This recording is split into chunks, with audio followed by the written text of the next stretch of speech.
జీ5 ఉండగా మీ favourite TV shows ని మీరు అస్సలు మిస్ అవ్వలేరు. Complete free. చూడు, నా చెల్లి బంగారు బొమ్మలా ఉంది. తను అసలు ఎలా చూసినా తనకి మ్యాచ్ అవుతున్నాడా? అంటే వదిన తను కొంచెం లావుగా ఉన్నాడు కదా.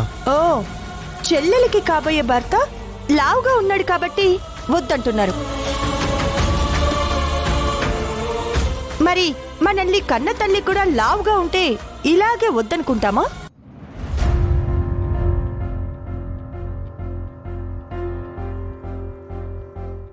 అమ్మని తీసుకొని బయటికి వెళ్తే మా అమ్మ లావుగా ఉంది అని నలుగురు నవ్వుతూ ఉంటే అవమానంగా ఫీల్ అయిపోయి, అమ్మా నువ్వు ఎప్పుడు నాతో పాటు బయటికి రావద్దు, నా పక్కన అస్సలు నిలబడొద్దు, నువ్వు అమ్మవి అని ఎక్కడ చెప్పొద్దు అంటామా? దానికి దీనికి ఏంటి సంబంధం? మరి లావుకి జీవితానికి ఏంటత్తయ్య సంబంధం? ఏంటి గుండమ్మా, అత్తయ్యతోనే ఆర్గ్యూ చేస్తున్నావా? నేను మాట్లాడుతున్నది కరెక్ట్ అయినప్పుడు ఆ దేవుడితో అయినా నేను ఆర్గ్యూ చేస్తాను. మా అందరికి కరెక్ట్ కాదు అనిపిస్తున్నది నీ ఒక్కదానికే కరెక్ట్ అని ఎందుకు అనిపిస్తుంది? సూర్యుణ్ణి చూసి దేవుడు అని దండం పెట్టేవాళ్లు ఉన్నారు, వట్టి గ్రహణమేనని కొట్టి పారేసేవారు ఉన్నారు. ఇందులో ఎవరిదండి తప్పు? అది చూసే కళ్ళని బట్టి ఉంటుంది, నమ్మకాన్ని బట్టి ఉంటుంది. అదే నమ్మకం ఈ అబ్బాయి మీద నాకుంది. అదే నమ్మకం వాళ్ళకి వాళ్ళ ప్రేమ మీదుంది.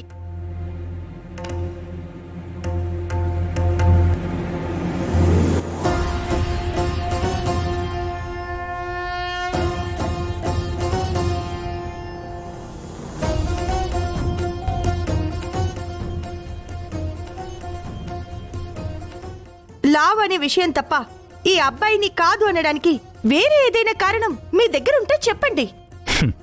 మింగితే చావడానికి ఒక్క విషం చుక్క చాలమ్మా. ఆ ఒక్క విషం చుక్క పక్కన పెట్టేసి తర్వాత ఏంటో మీరు చెప్పండి.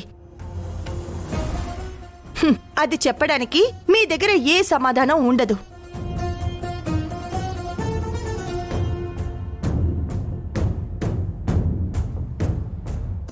చూడుగుండమ్మా, ఈ విషయంలో ఇంకా ఆర్గ్యుమెంట్స్ అనవసరం.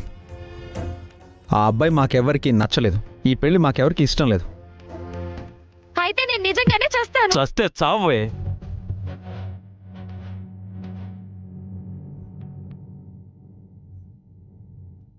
మామయ్య గారు, కన్న బిడ్డని చచ్చిపో అని ఎలా మాట్లాడుతున్నారండి? అది చేసిన పనికి చేస్తున్న వాదనకి కడుపు మండిపోయి మాట్లాడుతున్నాను. అంటే మీ కూతురు మీరు చెప్పినట్టే వినాలి, మీరు చూపించిన వాడినే పెళ్లి చేసుకోవాలి. తన ఇష్టం కంటే తన సుఖం కంటే మీ మాట నెగ్గాలి అనుకుంటున్నారు, అంతేనా? మాట్లాడవేరా? తను అడిగిన దానికి సమాధానం చెప్పు. ఏంటండి సమాధానం చెప్పేది? నువ్వు ఆగవే కాసేపు. నీ కూతురు నువ్వు చెప్పే మాట విని నువ్వు చూపించిన వాడినే పెళ్లి చేసుకోవాలి. ఆ మాటే కదా, అంతేగా? నీ కూతురు నువ్వు చెప్పిన మాట వింది, నువ్వు చూపించిన వాడినే పెళ్లి చేసుకుంది. ఆ మాట చాలు, నీకు హ్యాపీ. ఆ తర్వాత ఇష్టం లేని పెళ్లి చేసుకుని అది జీవితాంతం కుమిలి కుమిలి ఏడ్చి చచ్చినా పర్వాలేదా నీకు? ఏమ్మా, నీకు కూడా అంతే కదా? బావగారు, అన్నయ్య, అది చూడమ్మా, మీరంతా కోరుకునేది మీ కడుపును పుట్టిన బిడ్డ సుఖంగా సంతోషంగా 10 కాలాల పాటు పిల్లా పాపలతో చల్లగా ఉండాలనే కదా. ఊరుకోండి తాతయ్య గారు, మీరు కూడా ఏంటి పిల్ల పాపలు సుఖం సంతోషమా? అతనితోనా? ఎక్కడుంటాయి?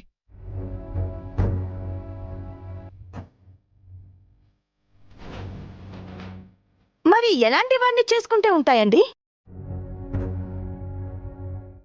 నువ్వంటే ఇష్టం లేదు అని మొహం మీద చెప్పే 6 అడుగుల ఆజాన్ బావుడిని చేసుకుంటే ఉంటాయా?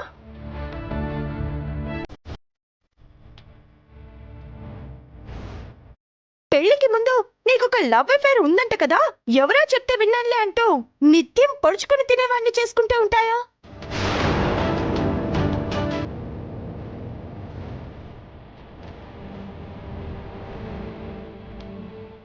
ఆస్తి ఉన్నవాణ్ణి చేసుకుంటే ఉంటాయా? అధికారం ఉన్నవాణ్ణి చేసుకుంటే ఉంటాయా?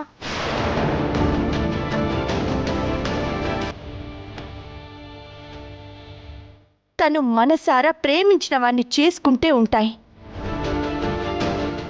తనని ప్రేమించేవాణ్ణి తను చేసుకుంటే ఉంటాయి సుఖం, సంతోషం.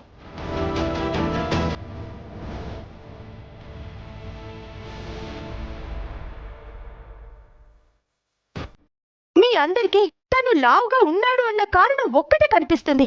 అది తప్ప ఇది మైనస్ అని చెప్పడానికి మీ దగ్గర ఏం లేదు.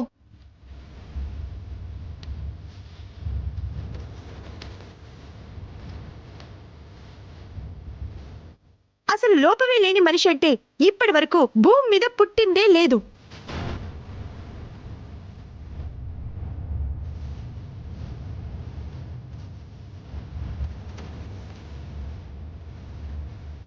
ప్రతి మనిషిలోనూ ఏదో ఒక లోపం ఉంటుంది. కొందరికి పైకి కనిపించే లోపం అయితే ఇంకొందరికి బయటకి కనిపించని లోపం.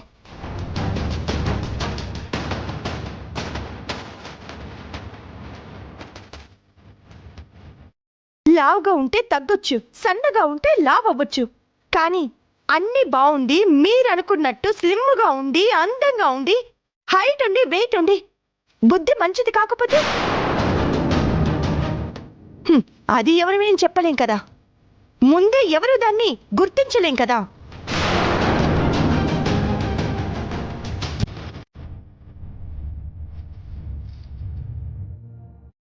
ఈ అబ్బాయికి చదువు ఉంది, ఉద్యోగం ఉంది, మంచి కుటుంబం ఉంది, సంస్కారం ఉంది. అన్నిటికీ మించి మీ చెల్లెల మీద అపారమైన ప్రేమ ఉందండి.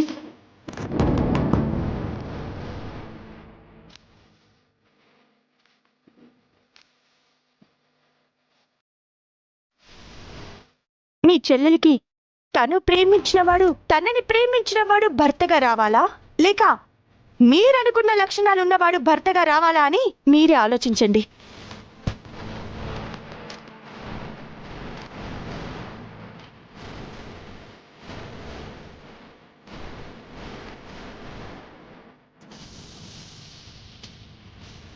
జీ5 యాప్ డౌన్లోడ్ చేసి అన్ని ఎపిసోడ్స్ పూర్తి ఉచితంగా చూడండి.